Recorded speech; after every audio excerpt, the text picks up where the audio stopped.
How to reset Chrome setting on Android. If your Chrome has been disabled or just not available anywhere in the menu, here's what you can do. First of all, go to Settings, scroll down until you see Apps, then go to App Management. Scroll down until you find Chrome. Here you can see that it's disabled.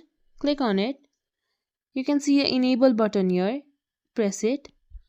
Now your app will again be enabled into the device and you can see it. One more way to reset your Chrome is to go to Play Store, search for Chrome.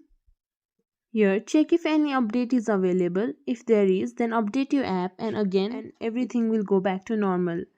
So that's how you reset Chrome settings on Android. Thank you for watching. If you think it was helpful, please subscribe to our channel to not miss any more videos.